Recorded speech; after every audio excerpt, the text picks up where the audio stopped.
Bantu support channel ini dengan subscribe dan share di akhir video. Sekarang kita masuk ke pembahasan soal yang pertama. Soal nomor 1. Seorang anak usia 5 tahun dirawat dengan diagnosis pneumonia. Saat perawat melakukan pengkajian, anak tampak gelisah, sesak napas, dan terdapat retraksi dinding dada. Apa intervensi prioritas yang harus dilakukan perawat? A. Memberikan antipiretik untuk menurunkan demam. B. Memberikan oksigen sesuai indikasi medis. C. Menyediakan lingkungan yang tenang dan nyaman. D. Mengajarkan teknik pernapasan dalam kepada anak. E. Menganjurkan orang tua agar anak lebih banyak tidur. Silahkan memilih jawaban yang benar.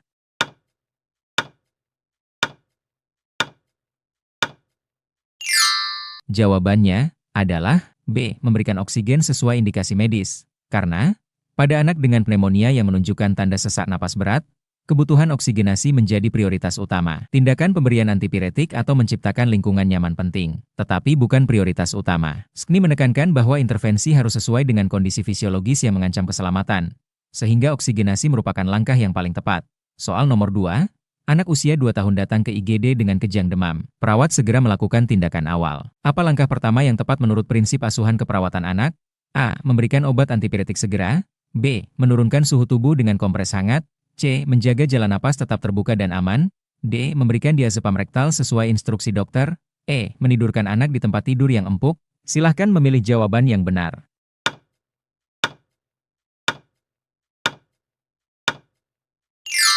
Jawabannya adalah C. Menjaga jalan napas tetap terbuka dan aman. Karena, pada kasus kejang demam, masalah utama yang mengancam kehidupan anak adalah obstruksi jalan napas akibat spasme otot. Oleh sebab itu, prioritas pertama adalah memastikan jalan napas tetap terbuka. Langkah lainnya seperti pemberian antipiretik atau kompres dapat dilakukan setelah kondisi dasar anak stabil. Soal nomor 3, seorang anak usia 8 tahun didiagnosis anemia defisiensi besi. Hasil pengkajian menunjukkan anak tampak pucat, lemah, dan sering mengantuk saat sekolah. Apa fokus utama edukasi yang perlu diberikan kepada orang tua? A. Mengurangi aktivitas anak agar tidak cepat lelah. B. Meningkatkan konsumsi makanan tinggi zat besi. C. Memberikan susu dalam jumlah lebih banyak. D. Mengatur pola tidur anak lebih teratur. E. Memberikan vitamin C dalam dosis tinggi setiap hari. Silahkan memilih jawaban yang benar.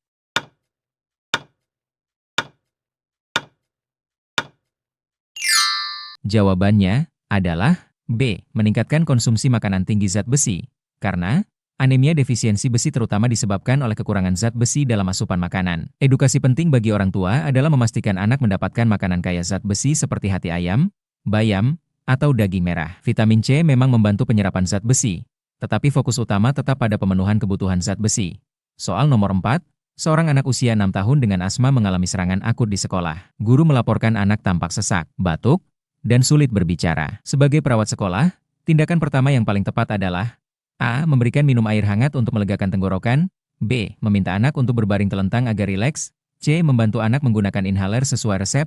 D. Menghubungi orang tua agar segera menjemput anak. E. Membawa anak ke ruang UKS untuk istirahat. Silahkan memilih jawaban yang benar.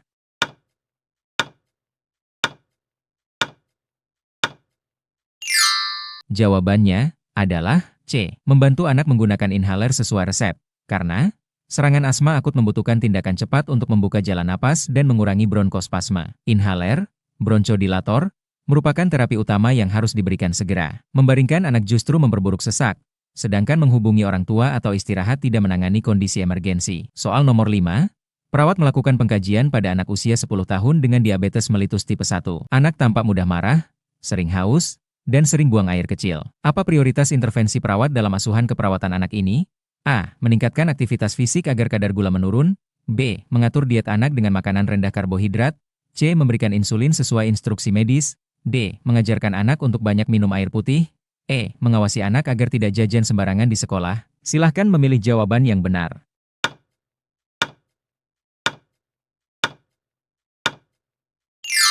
Jawabannya adalah C. Memberikan insulin sesuai instruksi medis. Karena, DM tipe 1 pada anak disebabkan oleh ketidakmampuan pankreas menghasilkan insulin. Oleh karena itu, prioritas utama adalah pemberian insulin. Diet dan pengawasan jajanan juga penting sebagai terapi pendukung, tetapi intervensi farmakologis tetap menjadi kunci utama untuk menstabilkan kadar gula darah anak. Soal nomor 6, seorang anak usia 4 tahun dirawat dengan diare akut dan muntah berulang. Hasil pemeriksaan menunjukkan dehidrasi sedang, mata cekung, turgor kulit menurun, rewel. Langkah apa yang harus dilakukan perawat untuk mengatasi dehidrasi pada anak tersebut? A. Memberikan cairan intravena segera. B. Mengajarkan orang tua cara membuat oralit.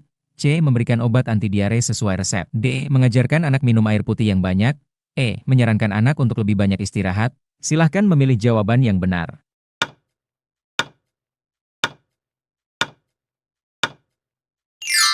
Jawabannya adalah A. Memberikan cairan intravena segera. Karena dehidrasi sedang pada anak memerlukan koreksi cairan yang cepat dan efektif. Pemberian cairan intravena menjadi langkah utama untuk mengembalikan keseimbangan elektrolit serta mencegah shock hipovolemik.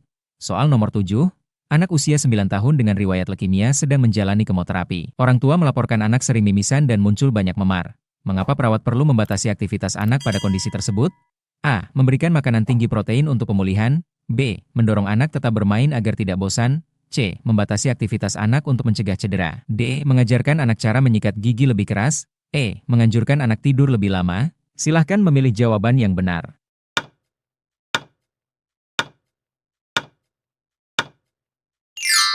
Jawabannya adalah C. Membatasi aktivitas anak untuk mencegah cedera. Karena pasien leukemia berisiko mengalami trombositopenia yang menyebabkan perdarahan spontan. Aktivitas fisik yang berlebihan meningkatkan risiko trauma, sehingga pembatasan aktivitas menjadi langkah pencegahan penting. Soal nomor 8. Seorang bayi usia 6 bulan dirawat dengan bronkiolitis. Hasil pengkajian menunjukkan wheezing, saturasi oksigen 88%, dan retraksi interkostal. Bagaimana perawat membantu bayi untuk memperbaiki ventilasi pada kondisi tersebut? A. Memberikan nebulisasi bronkodilator sesuai indikasi. B. Menjaga bayi tetap dalam posisi tidur telentang. C. Memberikan susu formula lebih banyak agar kuat. D. Mengajarkan orang tua cara batuk efektif. E. Membungkus bayi dengan selimut agar hangat. Silahkan memilih jawaban yang benar.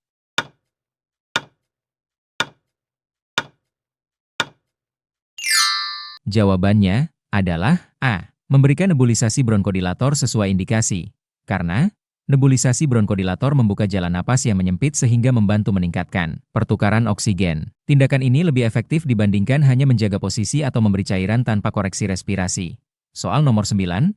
Anak usia 7 tahun dengan penyakit jantung bawaan sering mengalami sianosis terutama saat menangis. Orang tua terlihat panik saat menghadapi kondisi ini.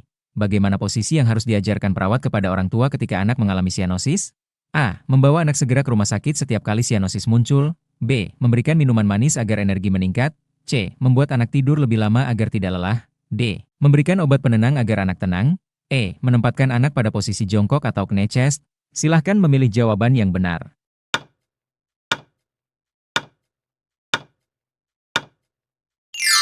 Jawabannya adalah E. Menempatkan anak pada posisi jongkok atau knee chest. Karena posisi knee chest meningkatkan aliran darah ke paru-paru dan mengurangi sianosis secara cepat. Edukasi ini memberi orang tua kemampuan pertolongan pertama yang efektif di rumah. Soal nomor 10. Anak usia 3 tahun dengan demam berdarah dengue menunjukkan tanda syok, nadi cepat, lemah, ekstremitas dingin, dan kesadaran menurun. Apa yang seharusnya dilakukan perawat segera pada kasus syok DBD tersebut? A. Memberikan antipiretik untuk menurunkan panas. B. Memasang infus dan memberikan cairan sesuai instruksi medis. C. Mengajarkan orang tua tentang pencegahan gigitan nyamuk. D. Menidurkan anak dengan posisi miring. E. Memberikan minum air hangat secara perlahan. Silahkan memilih jawaban yang benar.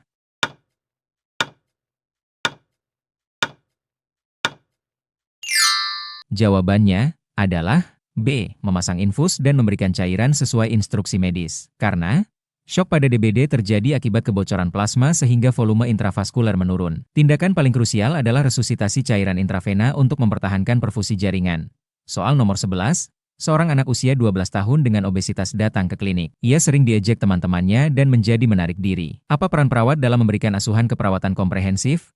A. Memberikan diet ketat rendah lemak segera. B. Mendukung anak secara emosional dan konseling psikologis. C. Melarang anak bermain dengan teman sebayanya. D. Memberikan obat pelangsing sesuai resep. E. Mengajarkan anak untuk berpuasa panjang. Silahkan memilih jawaban yang benar.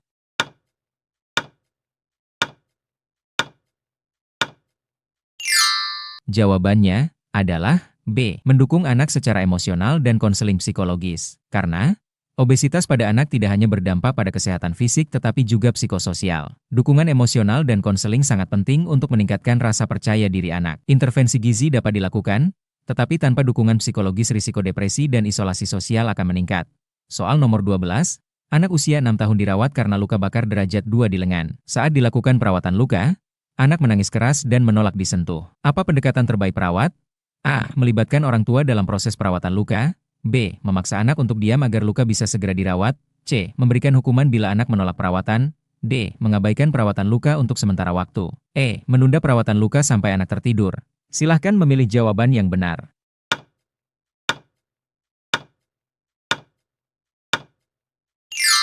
Jawabannya adalah A. Melibatkan orang tua dalam proses perawatan luka. Karena anak usia sekolah masih sangat bergantung pada dukungan emosional dari orang tua. Dengan melibatkan orang tua, rasa aman meningkat, sehingga anak lebih kooperatif. Pendekatan ini sesuai prinsip asuhan keperawatan anak yaitu Family Centered Care. Soal nomor 13, seorang bayi prematur usia 1 minggu dirawat di inkubator. Orang tua khawatir karena tidak dapat sering menyentuh bayinya. Apa intervensi keperawatan yang paling tepat? A. Melarang orang tua menyentuh bayi sama sekali. B. Mengajarkan orang tua metode Kangaroo Mother Care. C. Membatasi interaksi orang tua hanya saat menyusui. D. Menyarankan orang tua berbicara dari luar inkubator. E. Mengatur jadwal kunjungan orang tua lebih jarang. Silahkan memilih jawaban yang benar.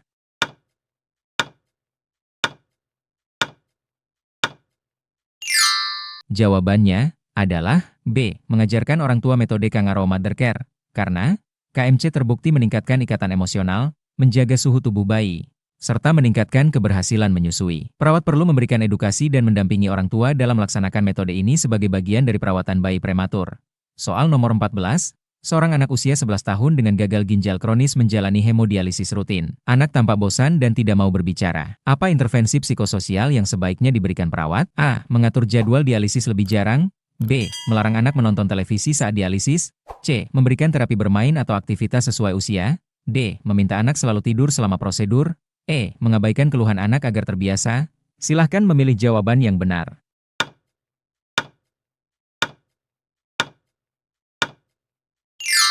Jawabannya adalah C. Memberikan terapi bermain atau aktivitas sesuai usia. Karena terapi bermain dapat membantu anak mengekspresikan emosi, mengurangi rasa bosan, serta meningkatkan motivasi menjalani pengobatan. Prinsip asuhan keperawatan anak menekankan pentingnya kebutuhan perkembangan dan psikososial, tidak hanya aspek medis. Soal nomor 15, seorang anak usia 2 tahun dengan infeksi saluran pernapasan akut sering menangis saat pemeriksaan. Apa pendekatan terbaik dalam mengkaji kondisi anak? A. Melakukan pemeriksaan dengan cepat dan memaksa. B. Melibatkan orang tua agar anak lebih tenang. C. Mengabaikan pemeriksaan karena anak sulit kooperatif. D. Menunda pemeriksaan sampai anak tidur. E. Menggunakan suara keras agar anak patuh. Silahkan memilih jawaban yang benar.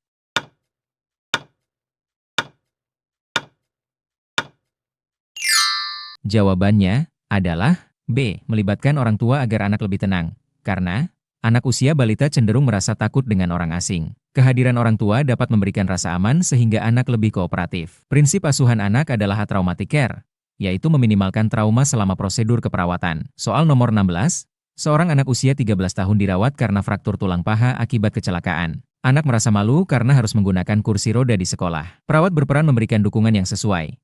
A. Menyarankan anak untuk tidak bersekolah dulu. B. Memaksa anak menerima kondisi tanpa bantuan psikologis. C. Membatasi interaksi anak dengan teman-temannya. D. Memberikan konseling untuk meningkatkan rasa percaya diri. E. Membiarkan anak menghadapi masalahnya sendiri. Silahkan memilih jawaban yang benar.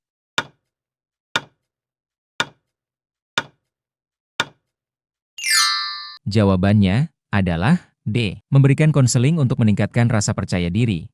Karena anak usia remaja sangat memperhatikan penerimaan sosial. Cedera fisik yang membutuhkan alat bantu dapat memengaruhi harga diri. Soal nomor 17. Seorang anak usia 5 tahun dengan talasemia mayor menjalani transfusi darah rutin. Orang tua bertanya mengapa transfusi harus dilakukan berkali-kali. Kondisi ini membutuhkan penjelasan yang paling tepat. A. Karena anak tidak suka makan sayur. B. Karena tubuh anak tidak bisa memproduksi hemoglobin normal. C. Karena anak terlalu sering bermain di luar. D. Karena anak kurang tidur yang cukup. E. Karena anak jarang minum susu. Silahkan memilih jawaban yang benar.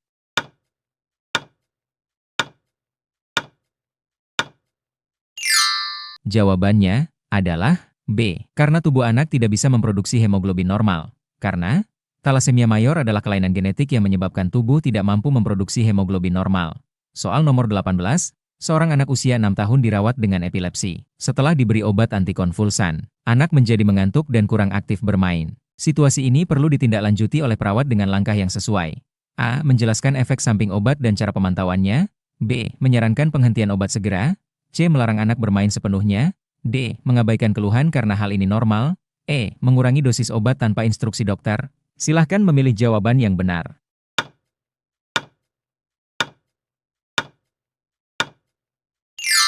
Jawabannya adalah A. Menjelaskan efek samping obat dan cara pemantauannya. Karena antikonvulsan memang dapat menyebabkan efek samping berupa kantuk. Edukasi orang tua sangat penting agar tetap patuh terapi sambil memantau kondisi anak. Soal nomor 19. Seorang anak usia 3 tahun dengan autisme sedang menjalani terapi bicara. Perawat ingin mendukung perkembangan komunikasi anak. Kondisi ini menuntut strategi yang tepat. A. Memaksa anak berbicara setiap kali ditanya. B. Mengisolasi anak agar lebih fokus. C. Mengabaikan perilaku anak saat tantrum. D. Memberikan hukuman bila anak tidak mau bicara. E. Menggunakan komunikasi visual seperti gambar dan kartu. Silahkan memilih jawaban yang benar.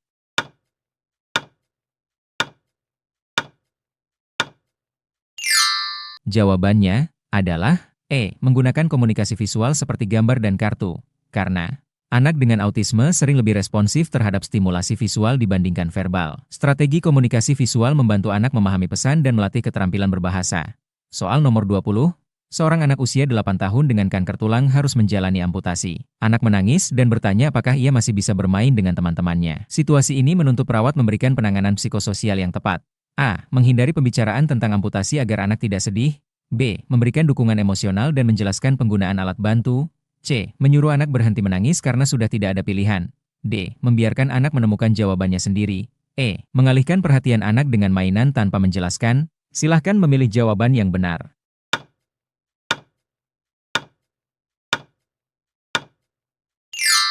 Jawabannya adalah B. Memberikan dukungan emosional dan menjelaskan penggunaan alat bantu. Karena amputasi pada anak berdampak besar pada kondisi psikologis dan perkembangan sosial. Dukungan emosional dan edukasi tentang alat bantu sangat penting agar anak tetap percaya diri. Sebelum lanjut ke soal berikutnya, jangan lupa subscribe jika video ini bermanfaat. Kita akan lanjut ke video selanjutnya. Terima kasih.